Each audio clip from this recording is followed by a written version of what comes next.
Bismillahirrahmanirrahim. Assalamualaikum warahmatullahi wabarakatuh. Alhamdulillahirrabbilalamin. Allahumma sholli ala sayyidina Muhammad wa ala ali sayyidina Muhammad. Selamat pagi, selamat siang, selamat malam ya, bagi mahasiswa yang sedang menonton video mata kuliah manajemen strategik untuk pertemuan kali ini, yaitu tentang bagaimana perumusan strategi ya. Jadi pada beberapa video sebelumnya sudah dijelaskan bagaimana itu manajemen strategi, terus bagaimana level-level dari strategi ya, dari strategi korporat, unit bisnis hingga yang fungsional ya. Jadi setelah diketahui strategi-strategi di atas, maka tahapan selanjutnya pada manajemen strategi adalah merumuskan visi dan misi ya. Bagaimanakah cara menyusun visi dan misi yang bagus itu? Maka di slide ini akan dijelaskan. Jadi mohon ditonton kepada mahasiswa-mahasiswi hingga selesai ya, agar Anda dapat memahami dengan baik. Jika kurang paham ya, video ini bisa diulang ya dan didengarkan lagi sehingga akan meningkatkan pemahaman Anda tentang manajemen strategi. Nah, ini dia untuk model manajemen strategi. Itu ada dua ya. Ada yang menurut Fred R. David 1988 dengan Wellen dan Hanger di 2008 ya. Jadi ini teorinya ada dua. Ini teori lamanya ya, masih 1988 ya. Saya baru lahir, umur saya baru setahun ini ya, keluar teori ini. Jadi menurut Fred and David, untuk model strategi yang komprehensif pada saat itu adalah menentukan visi dan misi ya, mengembangkan pernyataan visi dan misi. Setelah itu melakukan audit eksternal atau menganalisis lingkungan eksternal. Setelah itu melakukan audit internal ya. Sedangkan untuk teori menurut Wellen Hanger 2008, dia bukan mulai dari visi dan misi ya.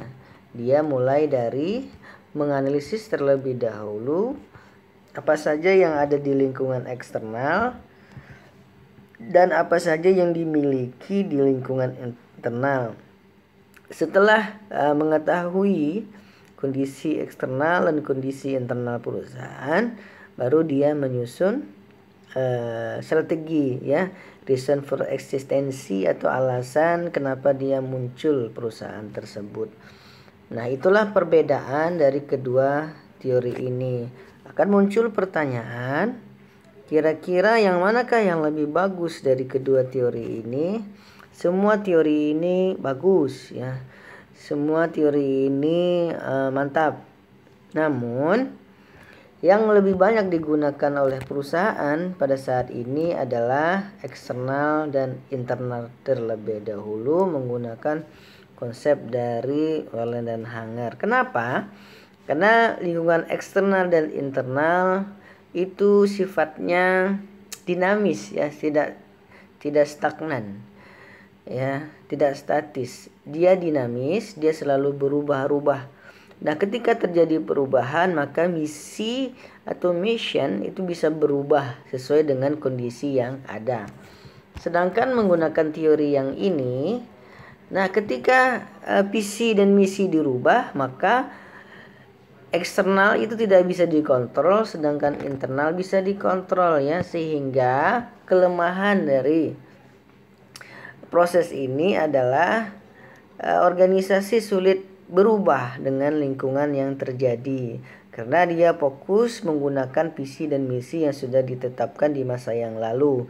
Ketika ada perubahan, dia tidak akan mau berubah karena audit eksternal ini tidak bisa dikontrol ya.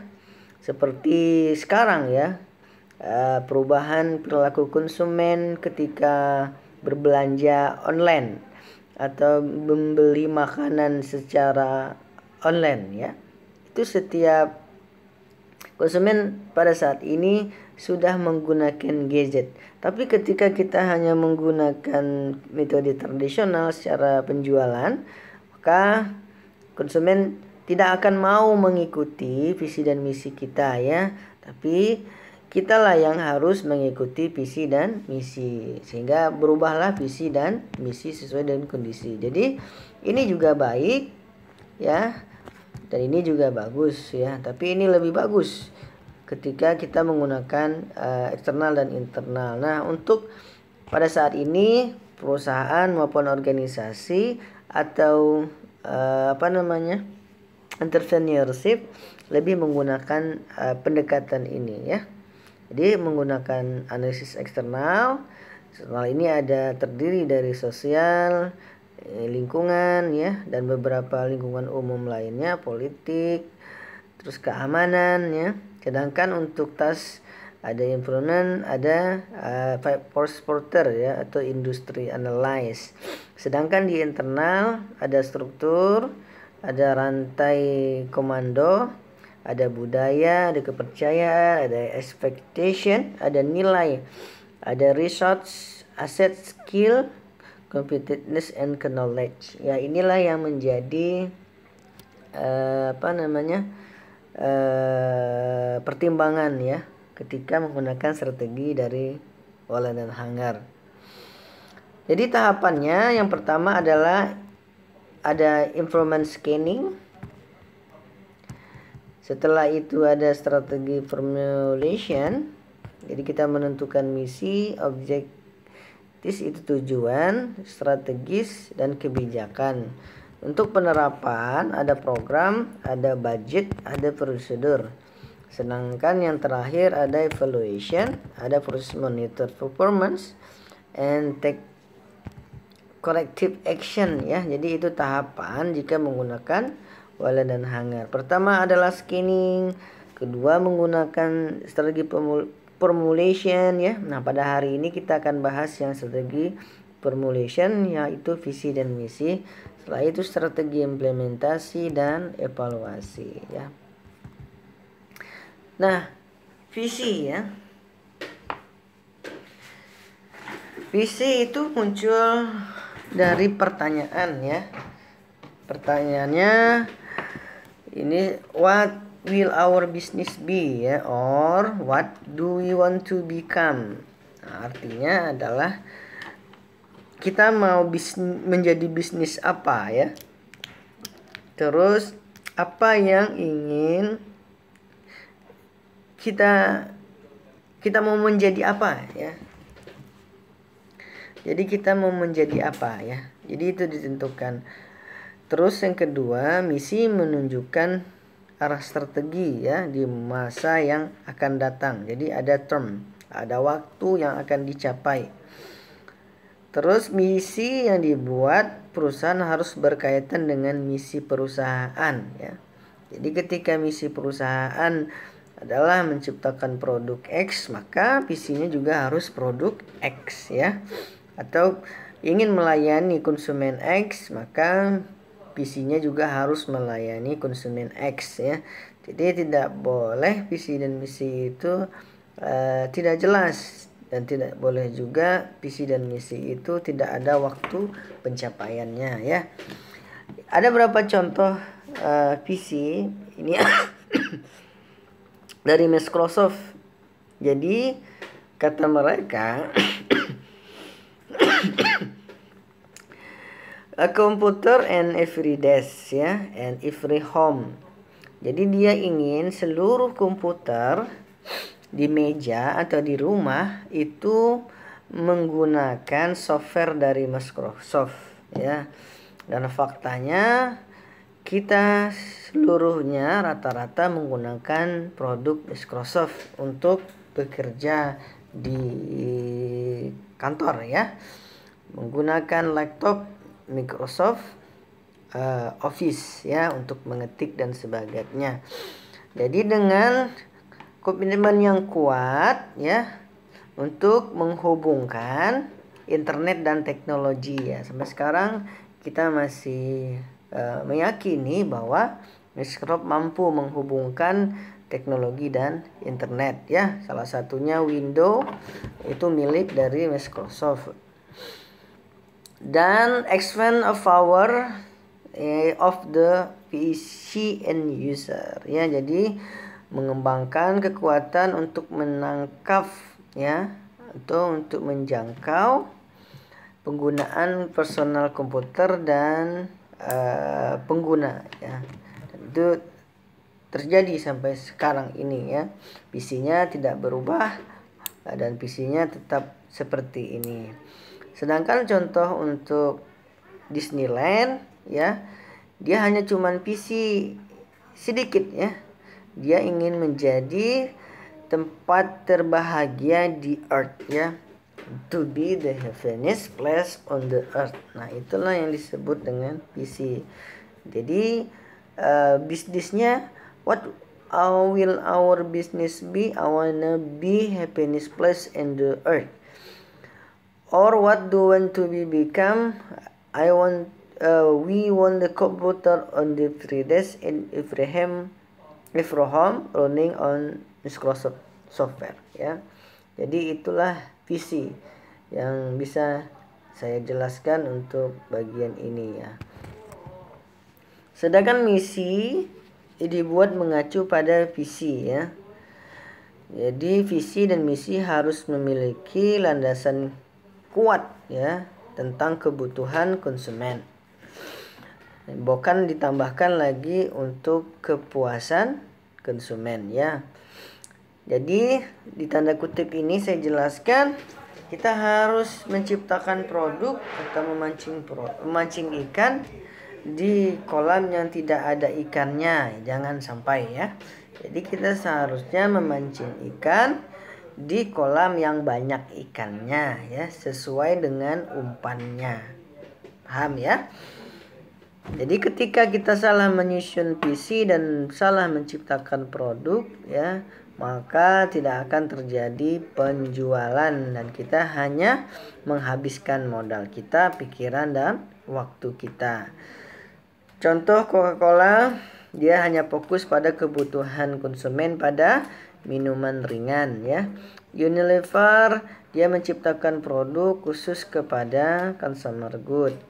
Indofood Sukses Makmur, dia fokus kebutuhan pada industri makanan. Garuda Indonesia, dia fokus kepada kebutuhan konsumen tentang penerbangan ya. Jadi itulah misi yang baik itu. Misi menurut Peter Drucker 1968 adalah menjawab pertanyaan what is our business. Jadi apakah bisnis kita ya? Apakah bisnis makanan, apakah bisnis penerbangan, apakah harus perhotelan, apakah bisnis pendidikan dan sebagainya. Terus misi juga harus mampu menjawab siapa konsumen kita ya. Apakah anak muda, apakah ibu rumah tangga, apakah anak-anak, apakah ibu menyusui, apakah untuk seluruh konsumen, apakah untuk pekerja ya, apakah untuk ibu rumah tangga. Itu harus ditentukan siapa yang menjadi consumer kita. Terus what does the consumer buy? Jadi apa yang kita jual ya, apa yang konsumen beli, apakah manfaatnya, apakah nikmatnya, apakah pelayanannya. Terus what is value to customer ya, apakah untuk prestis dia ya, ketika membeli suatu produk dia merasa bangga, dia merasa hebat ya, merasa memiliki kedudukan yang lebih baik ya, merasa eksklusif. Maka itulah value yang dipilih oleh konsumen ketika membeli suatu produk.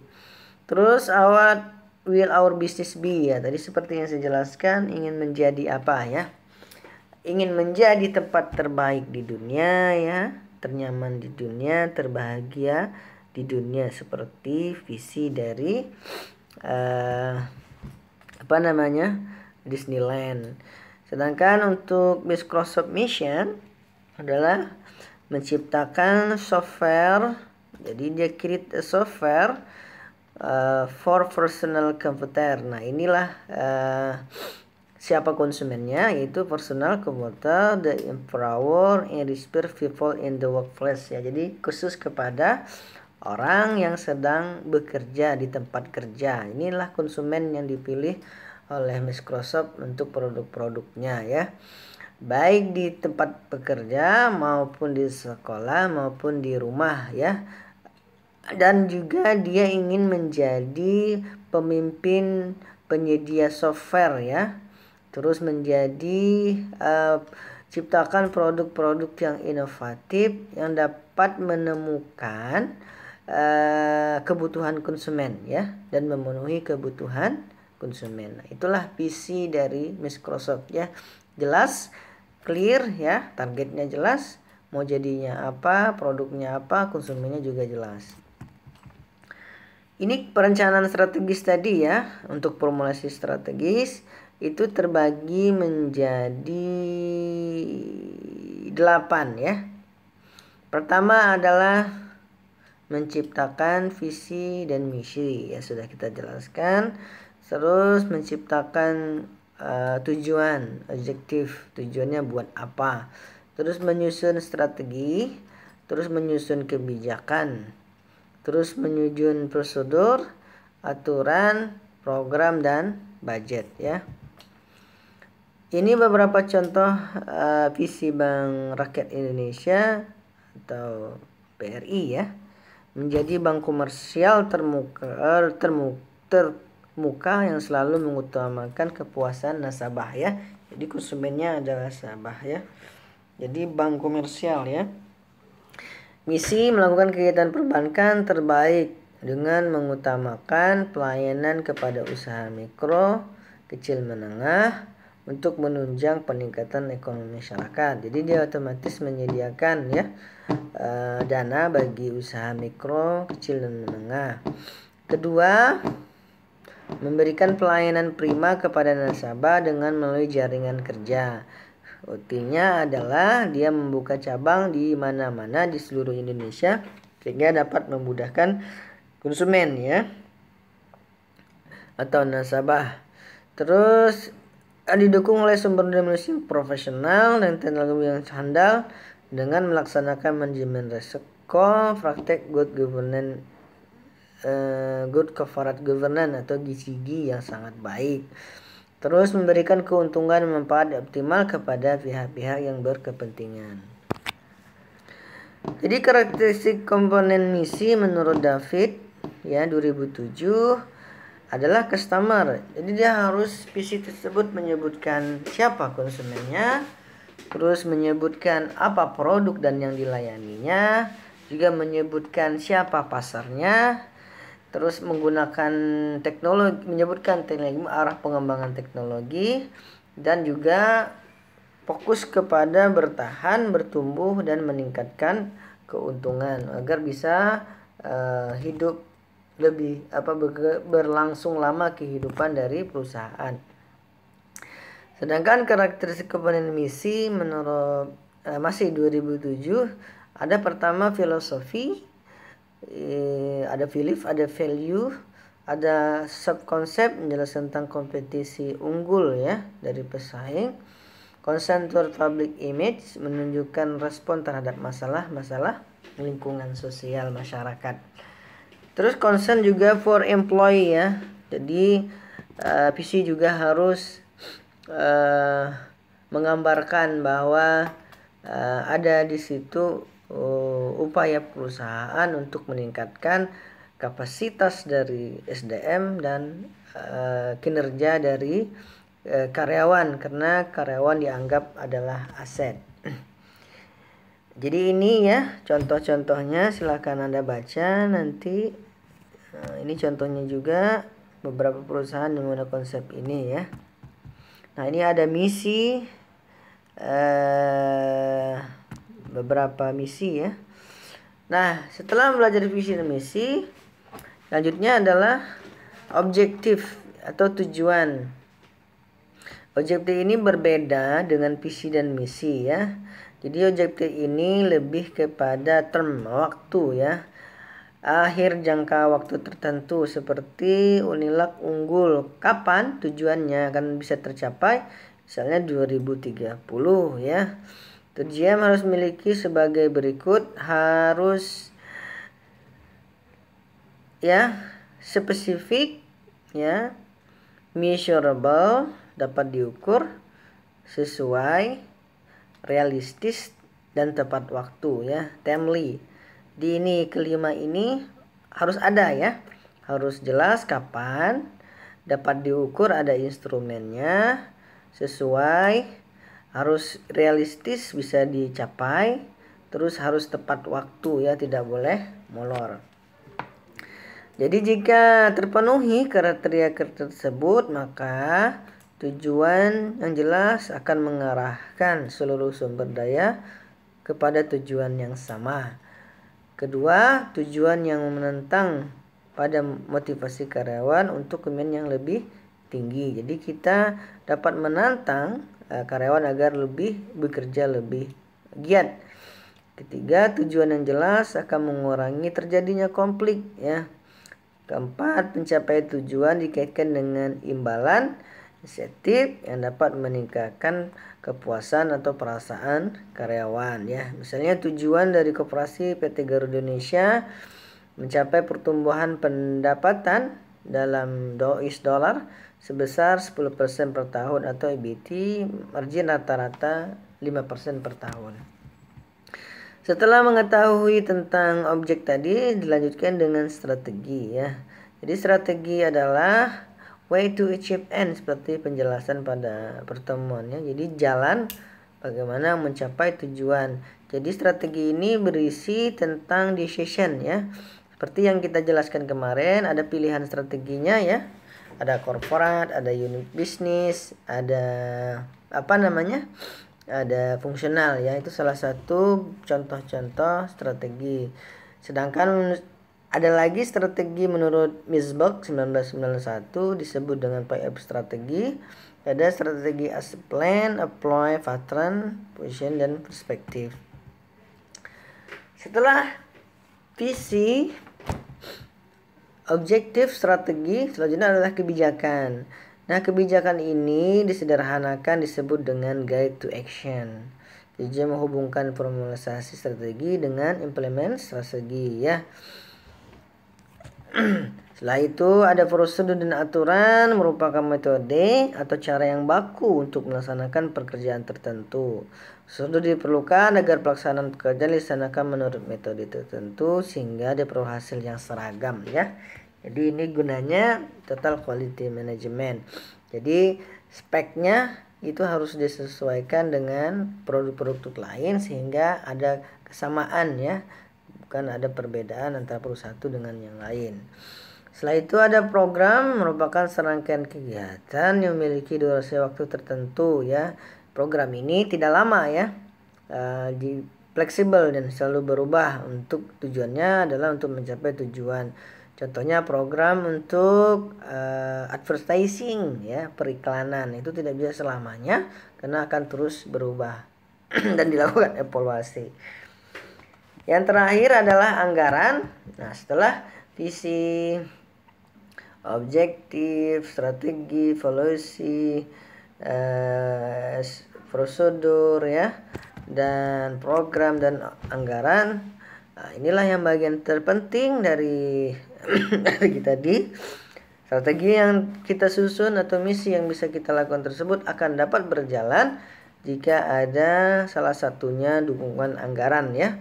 Banyak pun strategi, banyak pun polisi, banyak pun program, kalau tidak ada anggarannya maka sulit program itu atau visi itu akan tercapai ya. Mungkin itu saja yang bisa saya sampaikan untuk visi dan misi. Terima kasih sudah menonton hingga selesai.